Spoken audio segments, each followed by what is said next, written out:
If you were in nowhere and wanted to stay alive, what will be your first thought?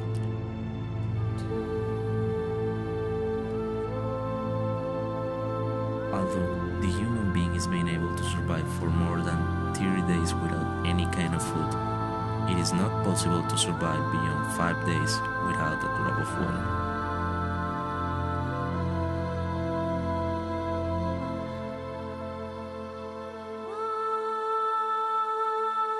What if someday water did not come out from the faucet? Don't you think it could happen?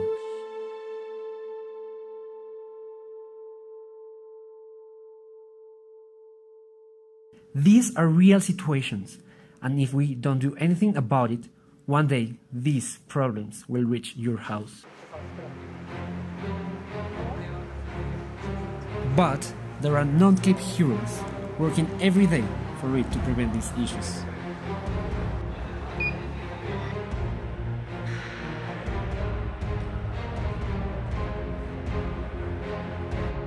Chemical engineers apply their knowledge in chemistry, mathematics, physics, thermodynamics, and other fields of science to find out the best water treatment methods.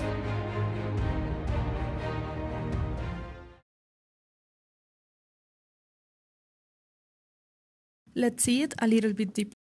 Based on water contaminants, chemical engineering is able to design specific processes in order to get pure water and then use it.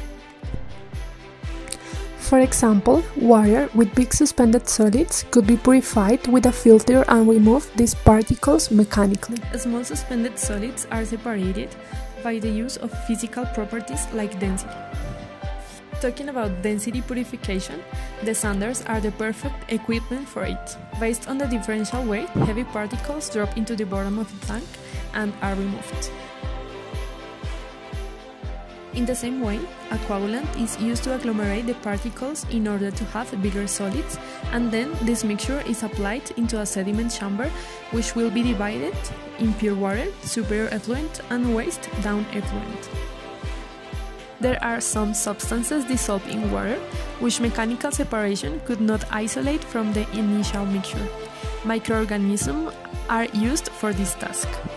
They consume the contaminant material on the water and produce mud, which is easier to split up.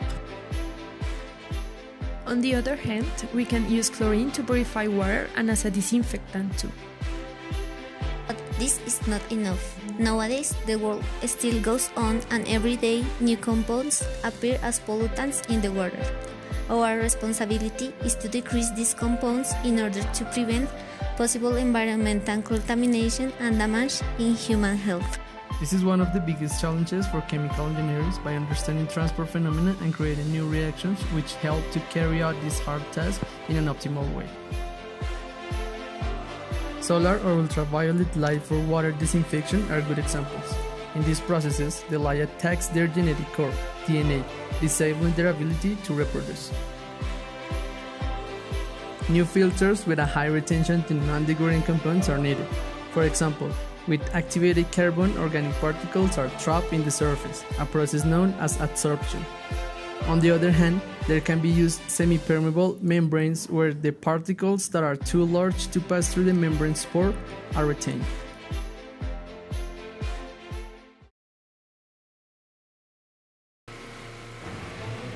The more people who pollute and create problems for ecosystems, the greater must be our effort to avoid irretrievable issues from happening.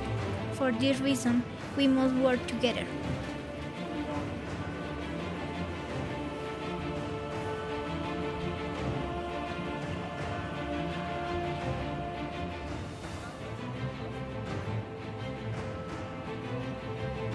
Join us!